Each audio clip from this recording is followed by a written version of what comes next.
네, 안녕하세요. 저는 이제 앞서 소개해 주셨던 인선아라고 합니다.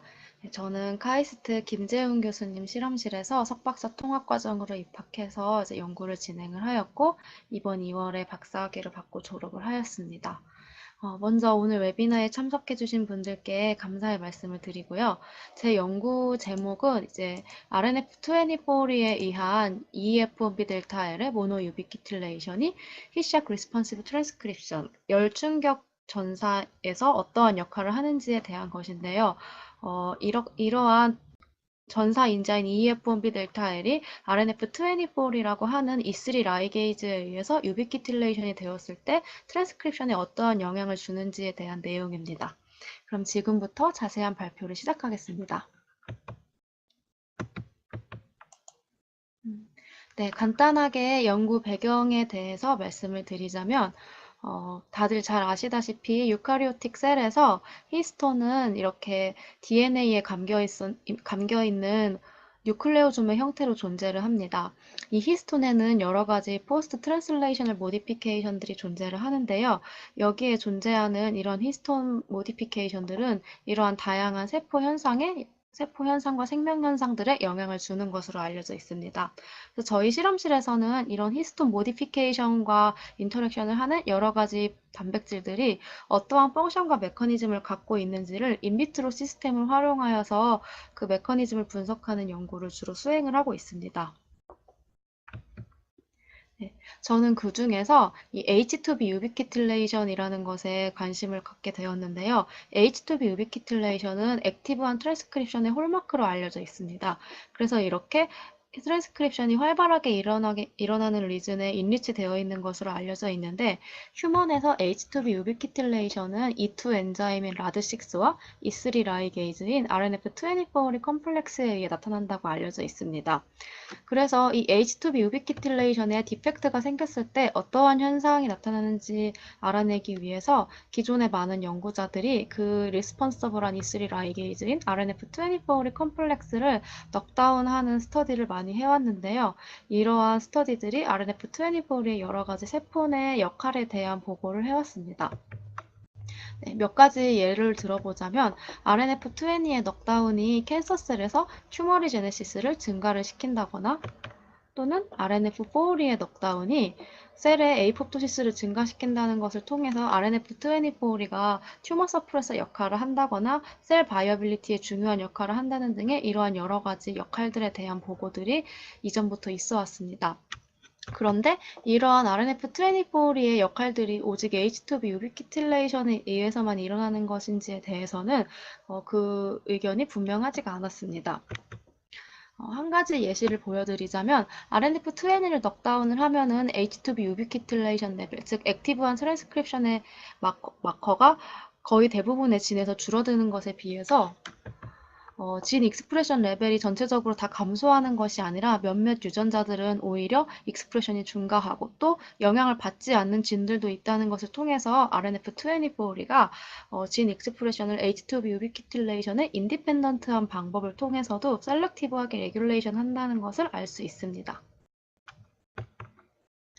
또 이 브리1 단백질은 이스트에서 RNF24의 호몰로그인데요. 이 브리1을 딜리션한 스트레인이 H2B의 K123R 스트레인, 즉 H2B K120, 이제 휴먼에서는 H2B K120R 스트레인에 해당하는 건데요. 이 라이신 사이트를 알지닌으로 뮤테이션을 시킴으로써 유비키틸레이션이 일어나지 못하게 하는 스트레인인데요. 이 H2B K123R 스트레인보다 브리1 딜리션 스트레인이 더 시비어한 피노타입을 보인다는 것을 통해서 이스트에서도 마찬가지로 브리원이 에디셔널한 펑션을 갖고 있다는 것을 알 수 있습니다. 하지만 기존의 스터디들은 이런 RNF24의 H2B 유비키틸레이션을 통한 펑션에 대해서만 주로 포커스를 맞춰왔고 RNF24의 논히스톤 타겟에 대한 연구는 거의 이루어지지 않은 상태였습니다. 하지만 H2B 유비키틸레이션에 관한 연구만으로는 기존에 알려져 있는 RNF24의 이러한 여러 가지 역할들에 대한 설명이 부족한 상황이었습니다. 그래서 저는 RNF24의 논히스톤 타겟을 알려지지 않은 것을 찾아서 그 메커니즘과 역할을 규명함으로써 기존에 알려져 있는 RNF24의 이러한 역할들에 대한 새로운 해설을 제시하고자 이 연구를 시작하게 되었습니다. 그래서 먼저 RNF24의 캔디데이트 타겟 프로틴을 스크리닝을 하기 위해서 IP 매스 분석을 통해서 인터랙션하는 단백질들을 동정을 했습니다. 플렉 RNF20와 HARNF4를 익스프레션하는 셀라인을 이용해서 293T 셀라인과 이 익스프레션 셀라인을 각각 플렉과 HA를 통해서 IP를 한 다음에 여기서 나온 인터랙션하는 프로틴들을 매스 스펙을 이용을 해서 분석을 하였습니다. 이렇게 분석한 단백질들 중에서 저는 이제 EF1D 또는 EF1B 델타라고 하는 이 단백질을 캔디데이트 타겟으로 선정을 하였습니다. 이 EF1B 델타는 휴먼에서 두 가지 아이소폼으로 존재를 하는데 이 두 아이소폼의 캐릭터리스틱이 굉장히 다른 것으로 알려져 있습니다. 아이소폼 1은 사이토플라즘에 주로 로컬라이제이션이 되어 있고 트랜슬레이션에서 중요한 역할을 한다고 알려진 반면에 아이소폼 2 같은 경우에는 N터미널 쪽에 엑스트라 시퀀스가 존재를 하는데 여기에 뉴클리어 로컬라이제이션 시퀀스가 존재를 하기 때문에 뉴클리어스 안으로 트랜스로케이션이 될 수 있고 트랜스크립션에서 중요한 역할을 하는 팩터로 알려져 있습니다. 기존의 RNF20도 마찬가지로 뉴클리어스 안에 로컬라이제이션 되어 있다고 알려져 있었기 때문에 저는 이 아이소폼 2 EF1B 델타 L이 진짜 액추얼한 타겟일 거라고 생각을 하고서 이제 그것을 컨펌하기 위한 실험을 먼저 진행을 해보았습니다. 그래서 EF1B 델타 L을 이렇게 4개의 프래그먼트로 나누었는데요. 여기서 이제 이 C터미널의 두 프래그먼트는 EF1B 델타 1의 프래그먼트도 해당을 하기 때문에 이렇게 4개의 프래그먼트로 나누었고 각각 이제 GST 태그를 달아서 인비트로에서 리컴비넌트 프로틴을 퓨리피케이션을 하였습니다. 그리고 이렇게 퓨리파이한 단백질을 가지고 마찬가지로 퓨리피케이션한 RNF24 컴플렉스와 함께 인비트로 바인딩 어세이를 해본 결과 N터미널 부분, 즉 EF1B 델타 L에만 존재하고 델타 1에는 존재하지 않는 이 부분만이 RNF24와의 인터랙션에 관여한다는 것을 알 수 있었습니다. 이것을 통해서 EF1B 델타 1이 아니라 EF1B 델타 L이 진짜 인터랙션 하는 단백질이라고 생각을 할 수가 있었는데요. 이것을 세포 안에서도 마찬가지인지 컨펌을 하기 위해서 EF1B 델타 L 안티바디를 이용해서 코IP를 해보았습니다. 이 안티바디가 C터미널 쪽을 잡기 때문에 아이소폼 1과 2를 둘 다 리코그니션을 할 수 있는데요. 그 특징을 이용을 해서 코IP를 해본 결과 RNF20로 IP를 했을 때 EF1B 델타 L 같은 경우에는 이렇게 인터랙션을 해서 밴드가 나오는 반면에 EF1B 델타 1 같은 경우에는 RNF20와 인터랙션을 하지 않아서 밴드가 없는 것을 확인할 수 있습니다. 이것을 통해서 EF1B 델타 L이 진짜 인터랙션하는 RNF24의 타겟 단백질이라는 것을 확인을 할 수 있었습니다.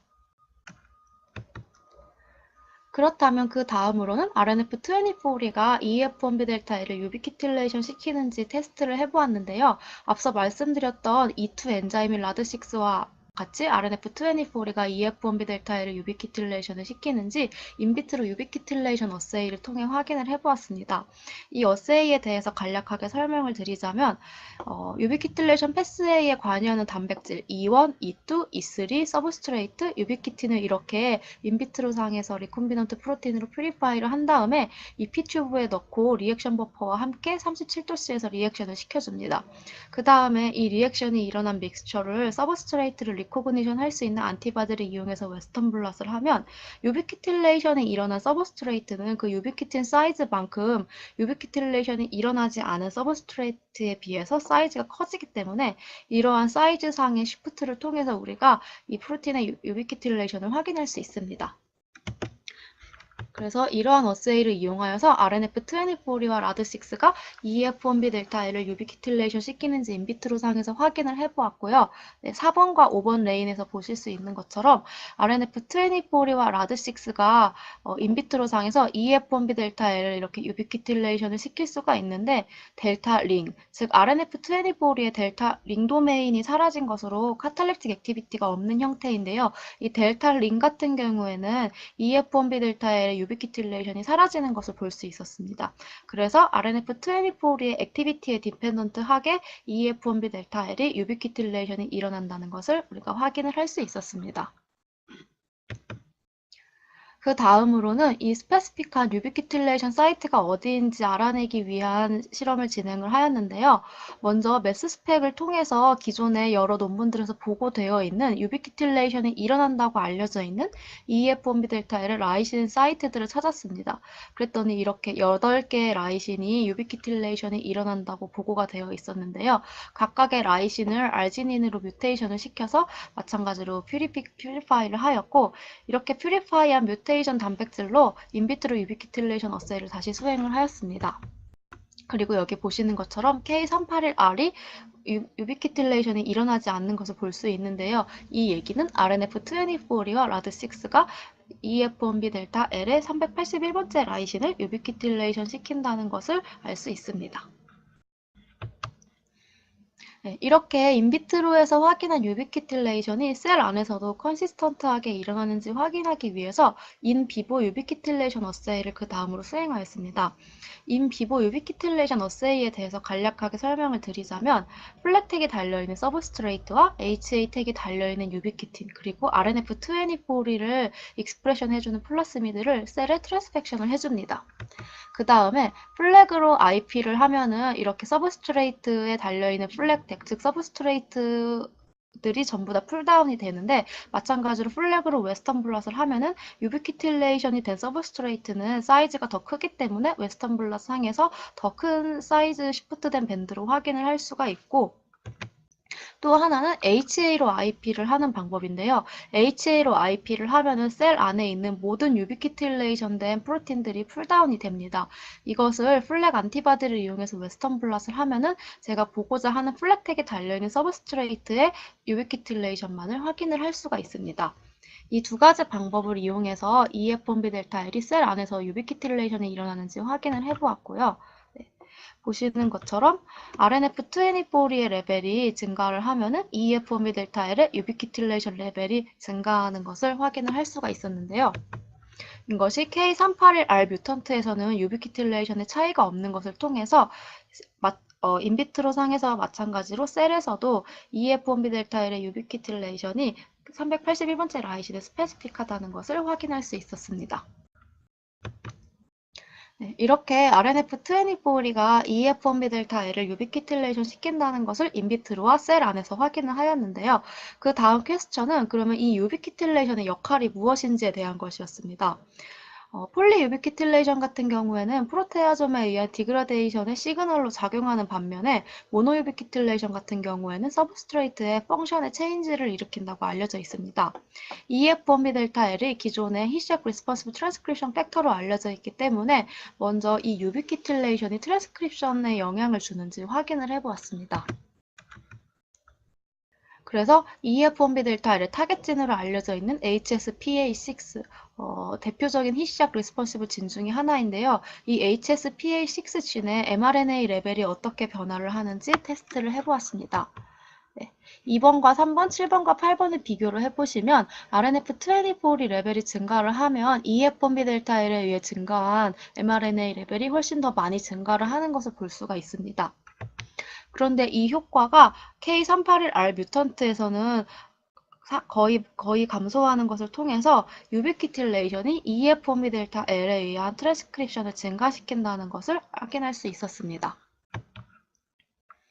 그렇다면 이 유비키틸레이션이 EF1B 델타 L의 타겟진의 프로모터 리즌의 리크루먼트에도 영향을 주는지 확인을 해보기 위해서 치버세이를 통해서 분석을 해보았는데요.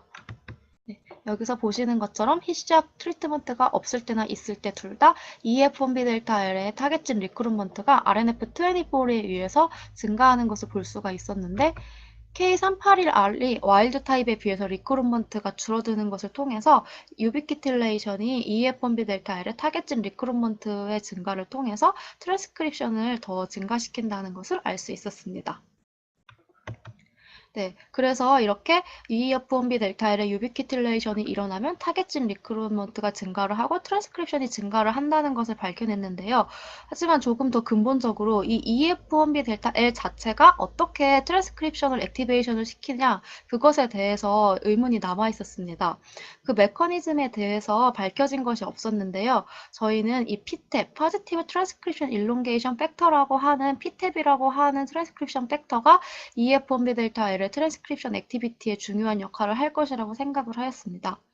이 PTAP은 사이클린 T1과 CDK9 두 개의 서브유닛으로 이루어진 컴플렉스로 포징되어 있는 RNA 폴리머레이즈 2의 릴리징을 통해서 트랜스크립션 일롱게이션 스텝으로 넘어가는 데 중요한 역할을 하는 팩터로 알려져 있습니다. PTAP이 리크루트먼트 되는 메커니즘 중 하나가 액티베이터 디펜던트한 메커니즘인데 저는 이 액티베이터 역할을 EF1B 델타 L이 할 것이라고 생각을 하였습니다. 이렇게 가설을 세운 첫 번째 이유는 기존의 논문에 의하면 트랜스크립션 팩터의 엑시딕 도메인의 모노유비키틸레이션이 일어나면 PTAP을 리크루트할 수 있다는 연구 결과가 있었습니다. 그런데 EF1B 델타 L의 유비키틸레이션 사이트 근처의 아미노 액시드를 보면은 PI 값이 약 4.2로 굉장히 엑시딕한 환경을 제공한다는 것으로 알 수 있었습니다. 그래서 이 부분에 유비키틸레이션이 일어나면 마찬가지로 PTAP을 리크루트할 수 있지 않을까라고 생각을 하게 되었습니다. 두 번째로는 히샥 리스폰시브 트랜스크립션에서는 포징되어 있는 폴2의 릴리징이 메이저와 레이트 리미팅 스텝으로 알려져 있고 그만큼 PTAP의 리크루트먼트가 중요하다는 것을 알 수 있는데 HSF1이라고 하는 이 히샥 팩터 1, 히샥 트랜스크립션의 마스터 레귤레이터 혼자만으로는 PTAP을 리크루트 하는데 충분하지 않고 에디셔널한 팩터가 더 필요한데 그 에디셔널한 팩터가 무엇인지에 대해서는 지금까지 밝혀져 있지가 않았습니다.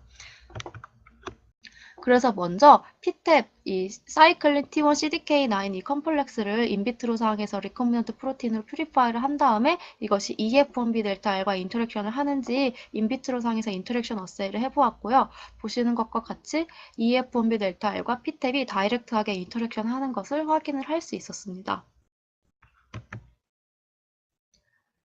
그렇다면 유비키틸레이션이 이들의 인터랙션에 영향을 주는지 확인을 해보기 위해서 앞에서 이용했던 인비트로 유비키틸레이션 어세이를 통해서 EF1B 델타 L을 이렇게 유비키틸레이션을 시킨 다음에 다시 PTAP으로 풀다운 어세이를 해보았습니다. 네, 그랬더니 여기서 보시는 것처럼 이 PTAP으로 풀다운을 해왔을 때 unUbiquitinated EF1B 델타 L, 즉 유비키틸레이션이 일어나지 않은 EF1B 델타 L의 비율에 비해서 PTAP 풀다운에서 유비키틸레이션 된 EF1B 델타 L의 비율이 더 증가하는 것을 확인을 할 수가 있었습니다. 이것을 유비키틴 안티바디로 웨스턴 블라스 했을 때 더 뚜렷하게 볼 수가 있는데요. 이 말은 PTAP이 유비키틸레이션 된 EF1B 델타 L과 더 프리퍼런셜하게 바인딩 한다는 것을 알 수 있었습니다. 그리고 이러한 인터랙션의 결과로 실제로 이 CDK9 PTAP의 HSPA6 진의 리크루트먼트가 EF1B 델타 L에 의해서 증가하는 것을 확인을 할 수가 있었는데 이것이 RNF20를 넉다운 했을 때는 감소하는 것을 통해서 유비키틸레이션이 이 EF1B 델타 L에 의한 PTAP의 리크루트먼트에 영향을 준다는 것을 알 수 있었습니다. 그리고 마지막으로 EF1B 델타 L의 유비키틸레이션을 인디펜던트하게도 RNF24가 히샥 트랜스크립션에서 역할을 하는 것을 확인을 하였습니다. 여기서 보시는 것처럼 RNF24가 EF1B 델타 L의 와일드 타입의 트랜스크립션 액티비티를 증가시키지만 K381R 뮤턴트 같은 경우에도 유비키틸레이션이 될 수 없음에도 불구하고 약간의 트랜스크립션 액티비티를 증가시키는 것을 볼 수가 있습니다. 기존의 EF1B 델타 L이 HSF1이라고 하는 앞에서 말씀드렸던 트랜스크립션 팩터와 인터랙션 한다는 것이 알려져 있었기 때문에 저희는 이 RNF24가 이들의 인터랙션에 영향을 주지 않을까라고 생각을 하게 되었습니다.